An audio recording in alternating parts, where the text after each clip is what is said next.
আসসালামু আলাইকুম এভরিওয়ান, সবাই কেমন আছেন? আল্লাহর অশেষ রহমতে আমরা অনেক ভালো আছি।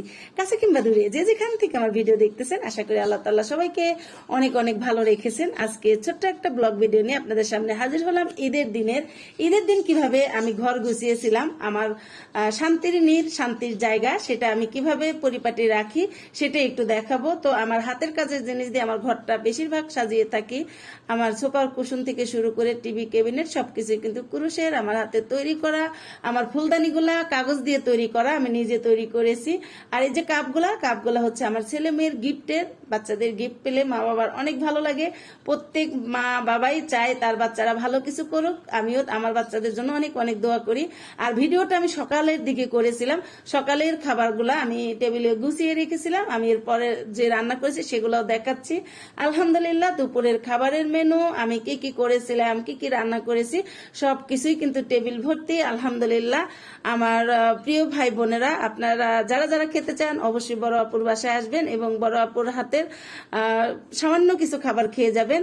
আলহামদুলিল্লাহ, তো দুপুরের খানাও দেখিয়ে দিলাম। এবার আমি ড্রয়িং রুম থেকে শুরু করে ডাইনিং রুমটাও দেখিয়ে ফেললাম। এবার আমি আমার মেয়ের বেডের রুমটায় যাচ্ছি, অর্থাৎ মেয়ের বেডরুমটাতে যাচ্ছি। আমি এই যে এই টপটাও কিন্তু আমার হাতে তৈরি করা, আমি কাগজ দিয়ে তৈরি করেছি।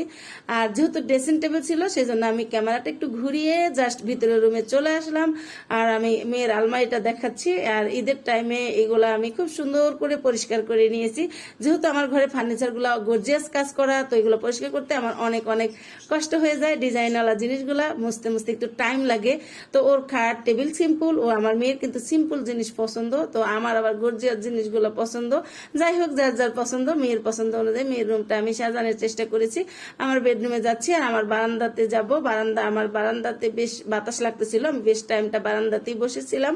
তো আমার বেডরুমটাও আমি একদম সুন্দর করে গুছিয়ে নিয়েছি। আর আমার বেডরুম সাধারণত আমি এরকমই রাখার চেষ্টা করি সব সময়। আর এই যে কাগজের টেবিল, এটা হচ্ছে আমি কাগজ দিয়ে বানিয়েছি। আর উপরের ফুলদানিটাও কিন্তু আমার কাগজের, এটা আমার হাতে তৈরি করা। তো আমার কাগজের ফার্নিচারগুলো আপনাদের কাছে কেমন লাগলো সে কিন্তু আপনারা অবশ্যই কমেন্টের মাধ্যমে জানাবেন।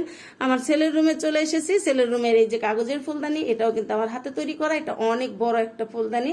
আর ওর খাটটাও আমি পরিপাটি করে গুছিয়ে রেখেছি। যখন ওরা নামাজে গেছে তখনই কিন্তু এটা আমি ভিডিও করে নিয়েছিলাম। আর এই যে কাগজের আর একটা মোড়া, এই মোড়াগুলোও কিন্তু আমার হাতে তৈরি করা।